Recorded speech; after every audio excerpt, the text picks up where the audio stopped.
The objective of this exercise is to practice modeling walls that are at different angles. Open the file you've been working on, or open the file called Chapter 3 and follow along. Here's what we're going to be working on.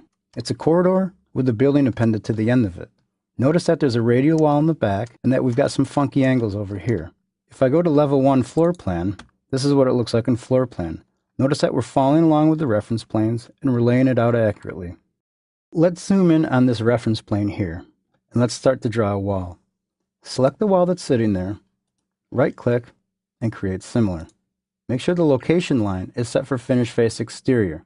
It should be by default.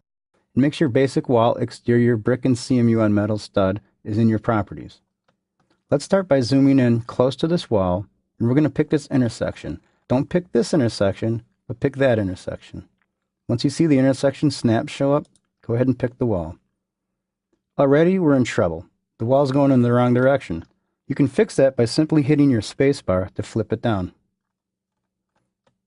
Moving in this direction, I want a wall that's 25 feet long. So I'm going to move till I get close to 25 feet, and I'm just going to type in 25 and hit enter. The next thing I'm going to do is draw this wall up at a 45-degree angle, or 135, whichever Revit's telling you.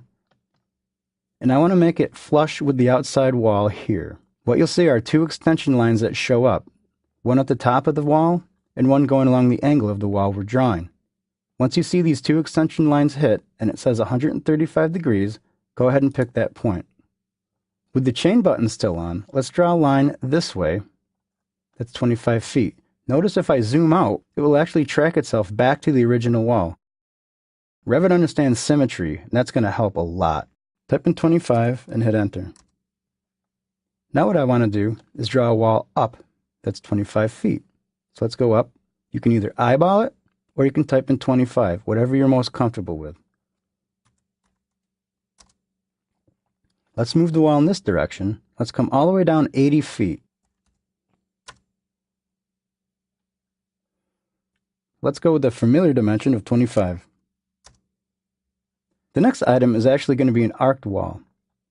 With the wall command still running and the chain button still checked on the draw panel, go ahead and click Start End Radius Arc.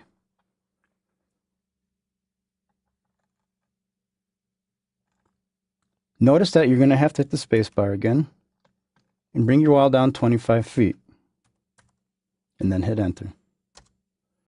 Now just move your cursor to the right inside of the building and wait for Revit to snap that geometry.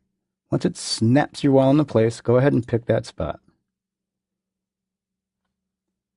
On the draw panel, click your line button again, hit your spacebar to flip your wall, and let's come down 25 feet again. Let's move our cursor in this direction, and let's go 80 feet. Or, remember, you can just snap to the wall as it projects down. Move your cursor up 25 feet and hit enter. Now hit escape a couple times. Good job. The next challenge is to get some walls down here. What we're going to do is actually use a function that's built in called offset. You've probably heard of this before, but Revit has a really strange way of dealing with it that I kind of like. Right-click on this wall here and go to Create Similar. On the Draw panel, click the Pick Lines button. Right here on the options bar where you see offset, type in 30.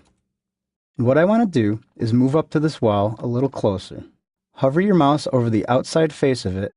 Notice that we get the same familiar temporary reference line just below it. Once you see that reference line, go ahead and pick the wall. With the Pick Lines button still pressed and 30 feet still in the offset, let's offset this 45-degree wall down 30 feet as well. Hit escape a couple times and let's look at the mirror command again. The objective here is to get this wall down here mirrored, but since we have a reference plane to work with, it's going to be so much easier. Go ahead and click this line.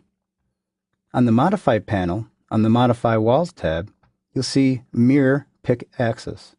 Go ahead and click that button, or if you see in parentheses it says MM, you could type MM too, but just realize that in Revit, you have to select the object first, then execute the command second.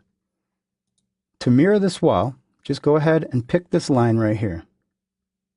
It mirrors it. That's so easy now that we can just